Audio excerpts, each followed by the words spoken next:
제가 지난 시간에 자본 조달의 고전 이론에 대해서 설명을 드렸는데요.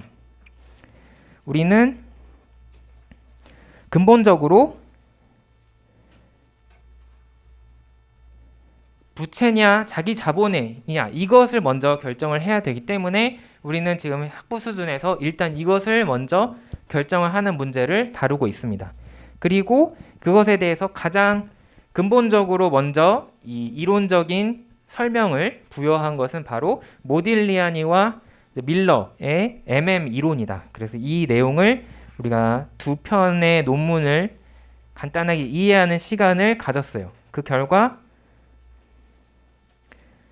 두 가지를 알 수 있었는데, 지난 시간에 결과를 다시 한번 그림으로 요약을 하자면,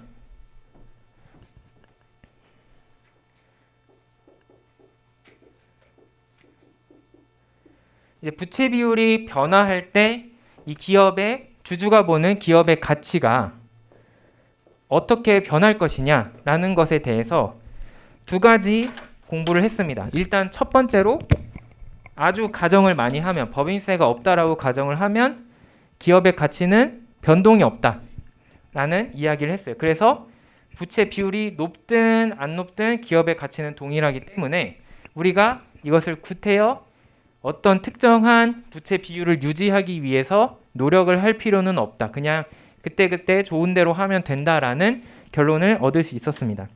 그런데 이것에 대해서 조금 더 현실적으로 법인세를 반영을 해보니까 기업 가치는 오히려 부채 비율이 높아질 때 더 커진다라는 결론을 얻었어요. 그것은 왜 그러느냐라면 이렇게 생각을 할 수 있는데, 이자 비용을 내면 그 이자 비용을 낸 만큼 내가 정부에 세금을 내야 되는 몫이 줄어든다. 그래서 이것을 이자의 절세 효과라고 부른다라고 배웠습니다. 그러므로 이자를 더 많이 낼수록, 즉 부채가 더 많을수록 나한테 유리하다라는 결론을 얻을 수 있다는 거죠. 이거를 또 다른 그림으로 표현을 해보자면, 우리 기업의 가치가 이만큼 있다. 피자 한 판을 시켜 먹는다라고 할 때 이거를 그냥 내가 온전히 먹을 수 있으면 좋은데, 근데 문제는 정부한테 세금을 내서 이 피자 한 조각을 떼줘야 되는 게 문제다라는 거죠. 그래서 이 피자에 떼줘야 되는 요 세금의 몫을 줄이기 위해서 그 이자를 많이 내고 있는 것으로 비용 처리를 하면은 그 나머지는 다 내 몫이 되니까 이제 기업의 가치가 증가되는 것이다라고 직관적으로는 이해를 할 수가 있습니다. 자, 그런데 이렇게 하면은 부채 비율이 무조건 높을수록 좋다라는 결론이 나오기 때문에 부채 비율이 현실적으로 100%를 넘어갈 수는 없거든요. 왜냐하면 부채 비율이 100%를 넘어간다는 것은 자산보다 부채가 많다, 이제 배보다 배꼽이 크다라는 얘기가 되니까 그것은 이미 망하고 있는 기업이고, 이제 그것을 제외하면 정상적인 기업이라면 어떤 99.9%의 부채 비율을 가졌을 때 기업의 가치가 가장 크게 된다. 그러면 예를 들면 내가 우리 기업이 1만 달러의 자산 가치를 가지고 있으면 극단적으로 1센트만큼만 자기 자본으로 발행을 하고 나머지 99.9999.99를 부채로 발행을 하면은 그게 최고의 기업이 된다라는 뜻이에요. 그러면은 조금 이상하죠. 왜냐하면 우리가 현실에서 봤을 때 부채 비율이 이렇게까지 높은 기업은 쉽게 찾기가 어렵다라는 것을 확인할 수 있기 때문이에요. 대부분의 기업은 뭐 요 정도에서 요 정도 사이, 뭐 한 부채 비율이 30%에서 한 60% 사이 정도의 위치를 하고 있기 때문에 이렇게 극단적인 값이 맞다라는 것은 조금, 물론 우리가 ROE나 이런 것을 통해서 배웠듯이 레버리지를 많이 활용하면 좋다라는 것은 알지만 현실적으로 그거를 무한대로 하는 것은 조금 이상하다라고 받아들일 수 있습니다. 그래서 우리가 오늘 배우게 되는 이 자본구조의 상충 이론에는 부채 비율이 증가할 때 얻는 장점도 있지만 단점도 있다라고 표현을 해서 그것을 더 이론을 보완을 하게 됩니다. 어떤 것이 장점이고 어떤 것이 단점이냐? 장점은 그 MM의 두 번째 버전에서 나왔던 대로 이자의 절세 효과가 있다라는 것을 그대로 받아들일 수 있지만 그것이 무작정 좋은 것은 아니고 단점도 있다. 바로 이제 부채 비율이 높아지면 내가 그 빚을 갚지 못하는 파산의 위험이 있다라고 이해를 하게 됩니다. 그래서 이것을 현실적으로 그림을 그리게 되면 기업의 가치가 이렇게 처음에는 이자의 절세 효과에 따라서 커지지만 점점 이게 꺾여서 이렇게 내려오게 될 것이다라고 예상을 하는 거예요. 그러면 이 초기에는 그 장점이 크기 때문에 이자의 절세 효과가 크기 때문에 이만큼 기업 가치가 상승을 했지만 이제 후반부로 가면은 이만큼 그 불이익이 커지기 때문에 단점이 강화가 되기 때문에 기업 가치가 떨어지게 된다. 바로 이게 파산의 위험이 있다라는 것이죠. 이렇게 함으로써 그렇다면 우리는 적정한 어느 수준이 있겠구나라는 것이고 바로 그게 이제 기업에 따라 다르겠지만 한 대략 30%에서 한 60% 사이 정도의 어느 정도가 되지 않을까라고 예상을 할 수 있다는 것입니다.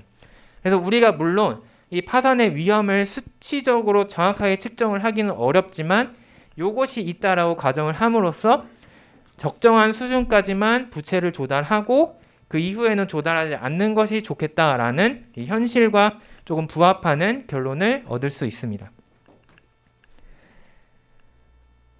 자, 이거를 조금 더 명확하게 이해하기 위해서 그 파산의 위험이 왜 반영이 되느냐 이것을 생각해 보도록 하겠습니다. 자, 여기 제가 $1,000를 가지고 오늘 $1,000를 가지고 복권을 사는 것처럼 아니면 게임을 하는 것처럼 생각을 해볼게요. 근데 이 게임에는 두 가지 결과가 있습니다. 50% 확률로 $1,000를 냈을 때 50% 확률로 그게 $900로 돌아오거나 아니면 나머지 50%의 확률로 $1,400로 증가가 돼서 돌아와요. 그러니까 $900가 되면은 내가 $100를 손해 보는 것이고 $1,400가 되면은 $400를 이득을 보는 거죠. 이제 이런 게임이에요. 그런데 이거를 내가 순전히 $1,000를 내 돈으로 했을 때의 결과를 생각을 해보면 결과에 따라서 어떤 우리가 그 수익률을 계산을 할 수 있느냐 $900가 되는 확률이 50%고 $1,400가 되는 확률이 50%이기 때문에 그것을 내 돈으로 투자를 했으니까 저한테 $900와 $1,400가 각각 돌아오게 되죠. 그러면 저는 이 $900는 $1,100만큼을 잃어버린 거니까 $1,000 분의 $100만큼 손실을 봤으니까 마이너스 10% 수익률입니다. 그리고 $1,400는 $1,000를 냈는데 $1,400를 얻었으니까 $400만큼 이득을 봤으니까 1000분의 400 해서 40% 이득이에요. 자, 그런데 이 각각의 확률이 50% 확률로 마이너스 10, 50% 확률로 40이기 때문에 확률을 곱하면 마이너스 10은 0.5를 곱하면 마이너스 5%, 40%는 0.5를 곱하면 20%가 돼요. 그래서 이것을 더하면 우리가 이것을 expected return이라고 부르는데 이게 무슨 의미냐?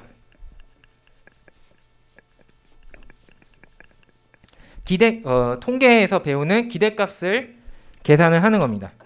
통계에서 기대값이라는 것은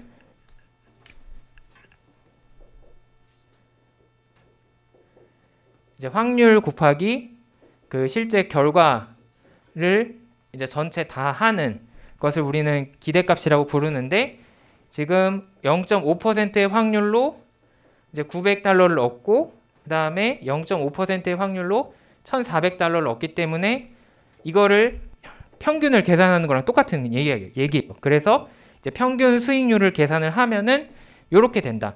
실제 기대할 수 있는 수익률은 15%로 나타나게 됩니다. 자, 그런데 내가 이번에는 요거를 $1,000를 내 돈 그대로 쓰는 게 아니라 80%를 빌려서 하자. 그래서 $200만 내 돈으로 하고 나머지 $800는 은행에서 빌렸어요. 그리고 은행에 10% 이자를 주기로 했습니다. 이럴 때의 결과가 어떻게 달라지는지 생각을 해보자면 결과는 그대로예요.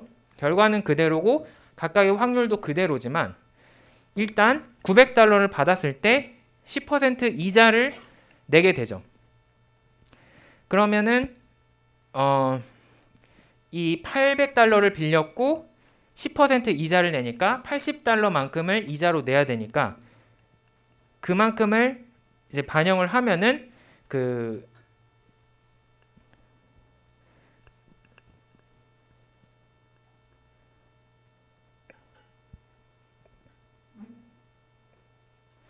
실제 원금의 $800와 이자 80달러까지 합쳐서 $880를 돌려줘야 된다. 그러면 $900 중에서 $880를 빼고 남은 $20가 여기 저에게 남게 돼요. 자, 그리고 $1,400를 받게 되면 마찬가지로 원금과 이자를 합쳐서 $880를 갚는데 그러면 1,400에서 880을 뺀 520이 남게 돼요. 그런데 저는 $200만 가지고 투자를 했기 때문에 $200를 투자해서 20만큼만 남는 경우에는 180을 잃어버린 것이기 때문에 마이너스 90%의 수익률이 됩니다. 그리고 $200를 투자해서 520이 된 경우에는 원금을 제외하고도 $320가 남은 것이기 때문에 200분의 320해서 160%의 이익이 돼요.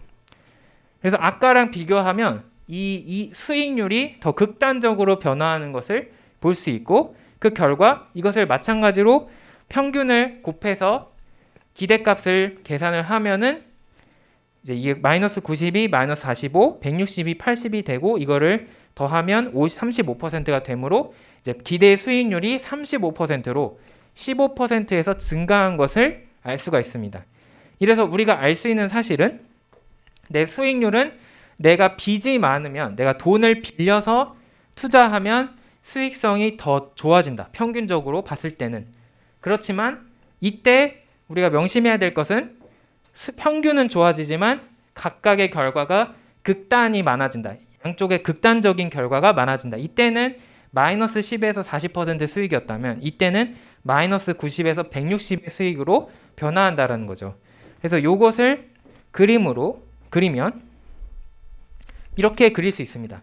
내가 돈을 안 빌리고 투자를 하면은 이러한 평균이 있고 그에 따라서 어떤 정도 분산이 된, 물론 불확실성이 있으니까 거기서 조금씩 왔다 갔다 하는 결과를 예상을 할 수 있는데 빚이 많아지면, 그래서 여기 빚이 많아지면, 부채가 많아지면 평균값은 증가가 돼요. 그렇지만 그와 동시에 극단적인 상황이 발생할 가능성도 굉장히 커진다. 그래서 이것을 우리는 수익과 위험의 그 상관관계, 상충관계라고 부른다라고 우리가 배웠죠. 그래서 이것을 실제로 확인을 할 수 있고 이제 이것을 우리가 이 자본구조에 적용을 하면 빚이 많아지면 이득도 있지만 그와 동시에 위험이 커진다. 이 분산이 커지는 것이 바로 우리가 표현하는 위험이 커지는 것이기 때문에 위험이 커진다라는 점을 확인을 할 수가 있습니다. 자, 이거를 하스브로에 적용을 해보기 위해서 이제 한 가지 가상의 사례를 교과서에서 들고 왔는데요. 2017년에 하스브로가 남는 현금으로 중국의 한 소규모 완구업체를 인수할 수 있는 기회를 얻게 되었습니다. 그래서 $1 빌리언, 그러니까 10억 달러 기준으로 하는 거니까 18억 달러를 내고 요 업체를 인수할 수 있다라는 정보를 알게 되었고 그렇게 하기로 했어요.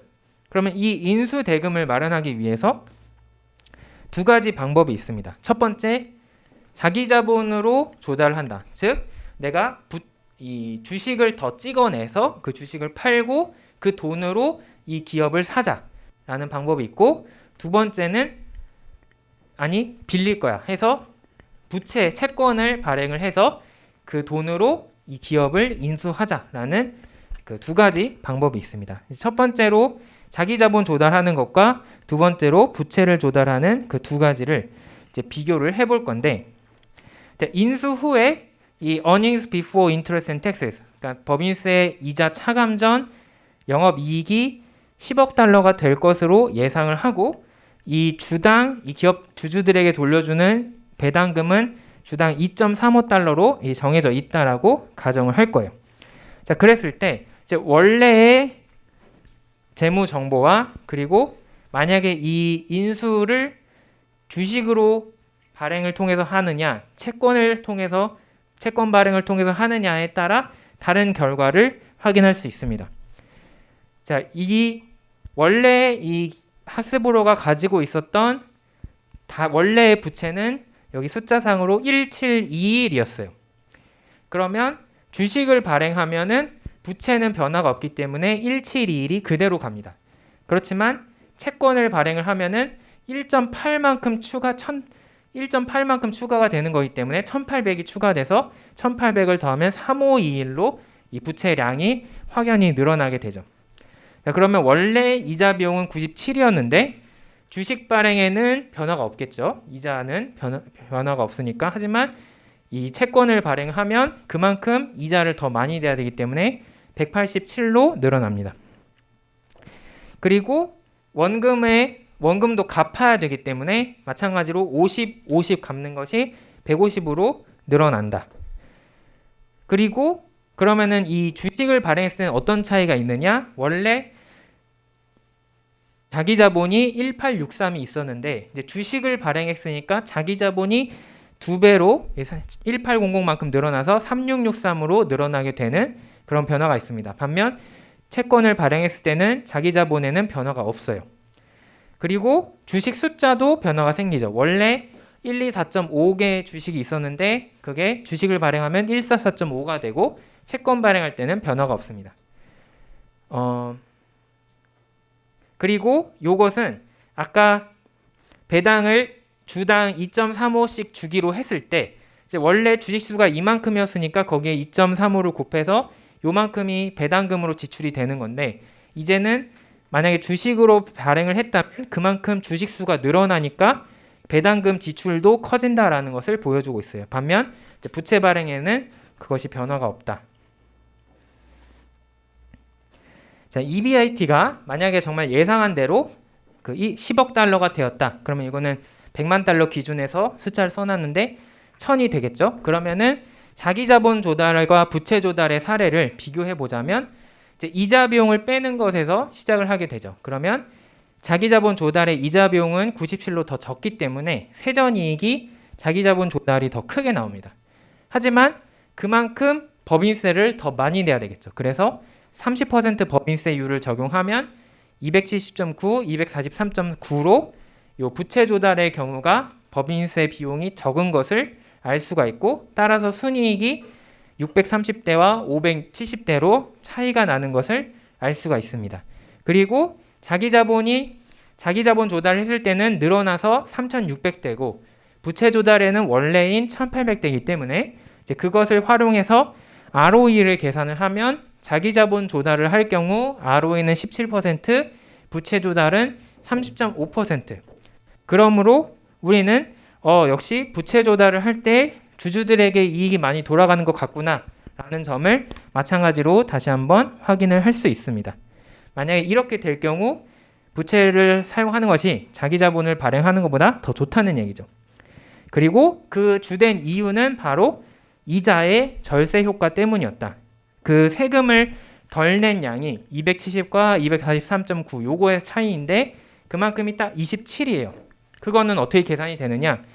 우리 1018억 달러의 부채를 발행을 하면 그것에 대해서 이자를 적게 내기 때문에 5% 이자 그리고 세율이 30%이므로 이 절세 효과를 계산을 해서 그 값을 동일하게 얻을 수 있다. 그래서 절세 효과 때문이라는 것을 알 수 있습니다. 하지만 이제 이것은 단편적인 결과다. 왜냐하면 평균값만 보여주는 거예요. 영업이익이 딱 정확하게 10억 달러가 됐을 때는 이게 맞는 말이겠죠. 하지만 우리는 불확실성이 있기 때문에 그것을 확인해 보기 위해서 이제 두 가지 추가적인 상황을 생각을 해볼 거예요. 변동이 있는 상황을 생각해 보는 거죠. 그래서 일종의 민감도 분석을 실시를 합니다. 이제 불황이 와서 EBIT가 예상한 10억 달러가 전혀 안 되고 2억 달러만 됐을 때, 그리고 호황이 와서 오히려 EBIT가 늘어났을 때를 생각을 해보자. 그래서 두 가지 사례를 더 확인을 해보게 됩니다. 이제 그 결과를 지금 여기서 보여주고 있는데 버스트가 불황이 왔을 때고 붐이 호황이 왔을 때요. 그리고 주식으로 발행했을 때 채권을 발행했을 때, 주식으로 발행했을 때, 채권으로 발행했을 때 각각에 대해서 이제 계산을 하고 있습니다. 그러면 그때 각각의 이 ROE를 계산을 해볼 수가 있는데 이제 이렇게 나옵니다. 그럼 요거를 그림으로 그리면 우리가 이런 결과를 얻을 수 있습니다. 여기 EBIT가 이 X축이 EBIT예요. 그래서 EBIT가 우리가 예상한 10억 달러 이제가 됐을 때, 1 빌리언 달러가 됐을 때 주식으로 발행한 결과와 이 채권으로 발행한 결과를 비교하면 아까 차이가 있었죠. ROE가 몇과 몇으로 차이가 있었냐면 17.3과 30.5로 차이가 있었습니다. 그래서 여기서 지금 이 차이를 76% 하이어 ROE라고 얘기하고 있는데 이 30.5% 나누기 17.3을 하면은 이게 173 어쩌고 %가 나와요. 그래서 73%나 더 높은 값이다라고 이야기를 하고 있고 그 결과 평균적으로는 부채를 발행했을 때 더 좋은 결과가 생긴다라는 것은 우리가 이해를 할 수 있습니다. 하지만 이제 호황과 불황에 좀 극단적인 차이가 발생을 하게 되는데 호황일 때는 당연히 이 이익이 더 늘어났으니까 그 차이가 더 많이 커지게 되는 게 사실이에요. 그렇지만 불황이 돼서 EBIT가 200밖에 안 되면 이제 오히려 꺾여서 이 부채를 발행했을 때 이익이 더 작아지게 됩니다. 그래서 ROE가 더 작아지게 되는 결과를 나타낼 수 있습니다. 따라서 어느 순간에 이제 부채를 사용을 하면은 어느 이제 안 좋은 상황에서는 더 안 좋게 작용을 한다. 즉 이제 위험이 더 크다라는 것을 이 그림에서 이제 보여주고 있는 거죠.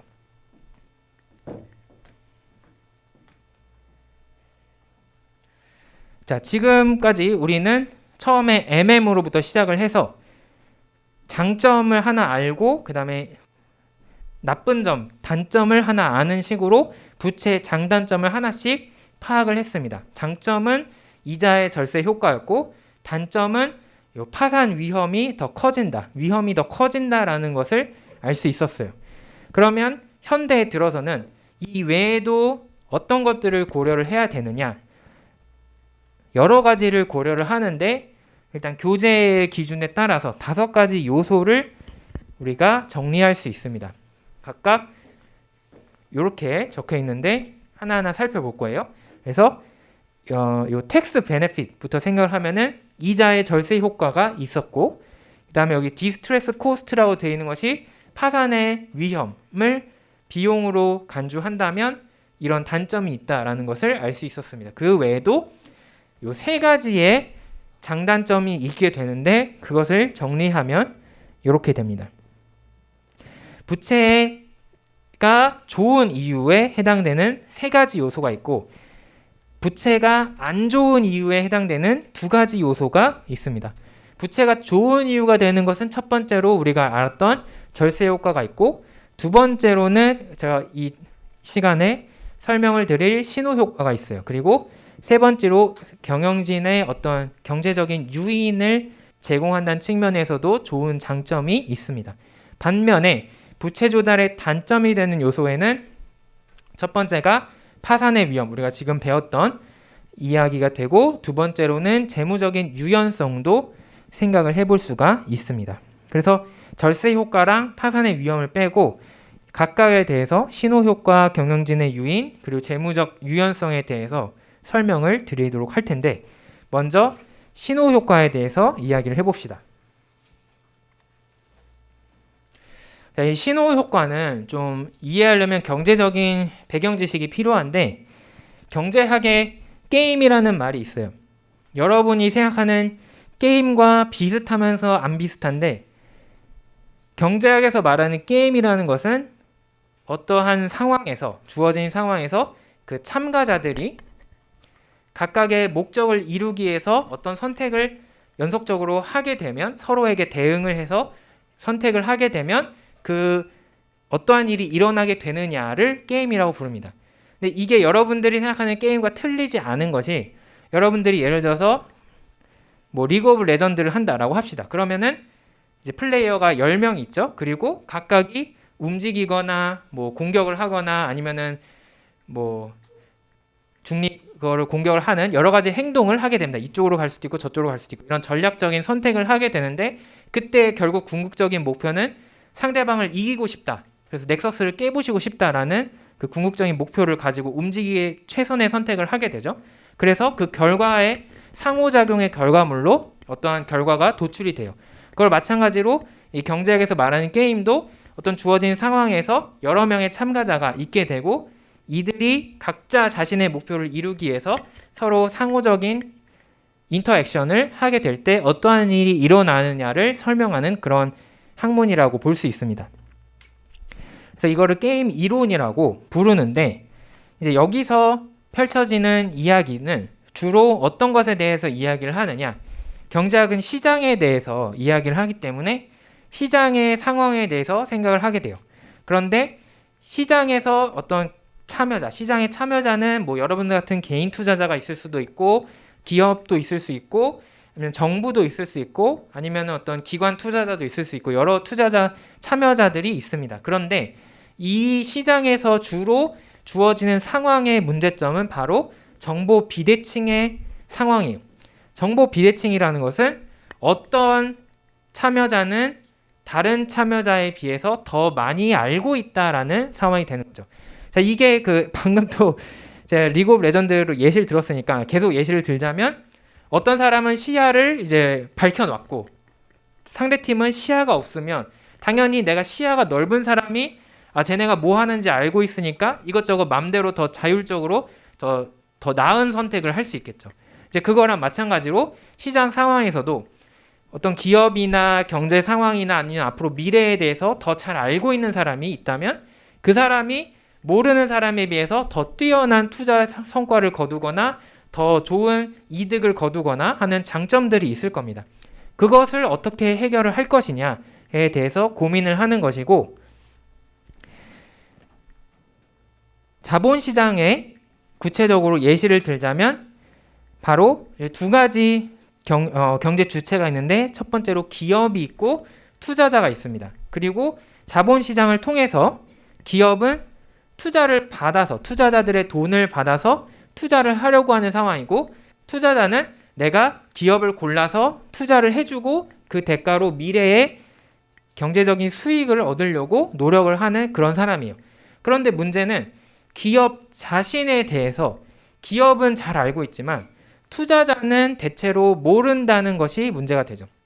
이제 어저께 카카오가 그런 서버가 잘 안 되는 문제를 실제 현실화되기 전까지 카카오에 대해서 일반적인 사람은 그런 문제가 있을 수도 있다라는 것을 몰랐다.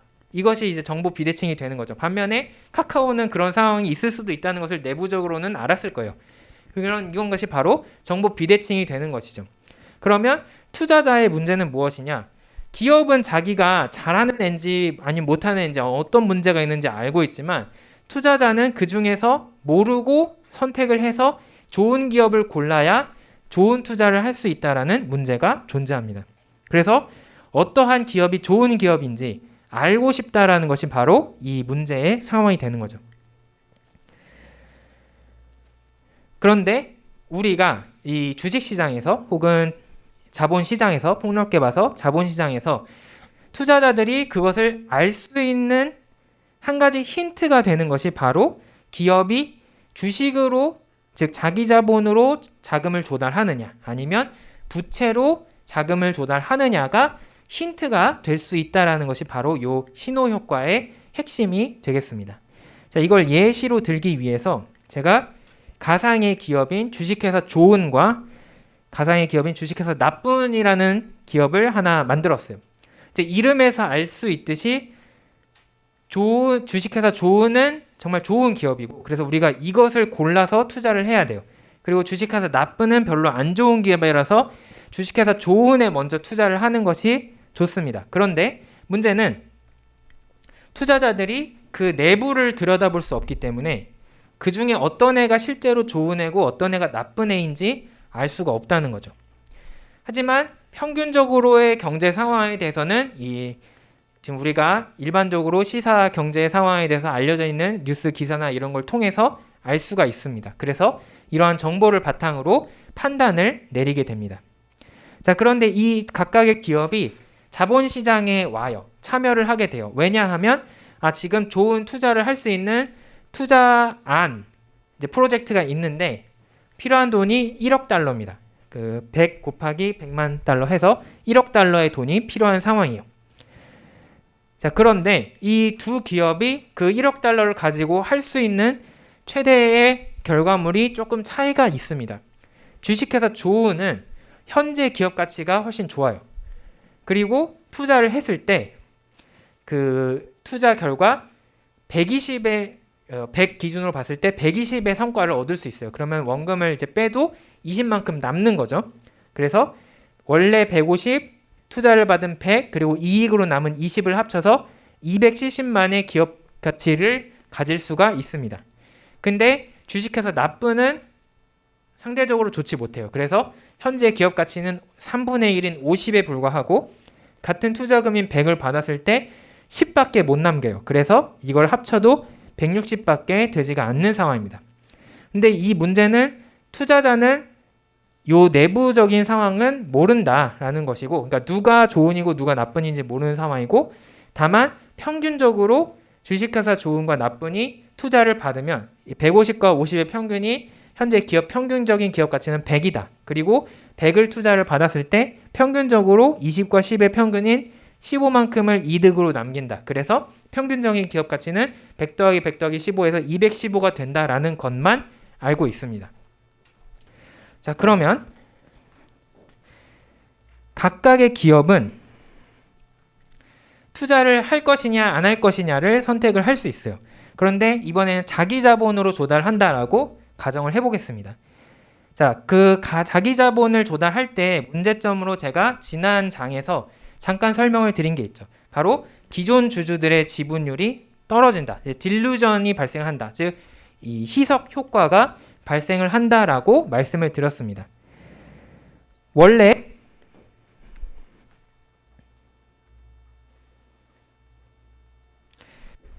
이 평균적인 원래 기업 평균적인 그 투자를 했을 때 기업 가치는 215가 되는데 그때의 결과물을 보고 생각을 해볼게요.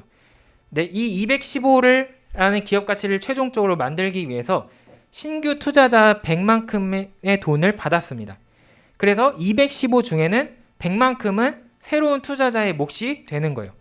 그러면 새로운 투자자들에게 남겨줘야 되는 지분율을 이제 역으로 생각을 하면은 그 사람들에게 최소한 46.51%의 만큼의 지분을 넘겨주어야만 투자를 받을 수 있다는 것을 알 수 있습니다.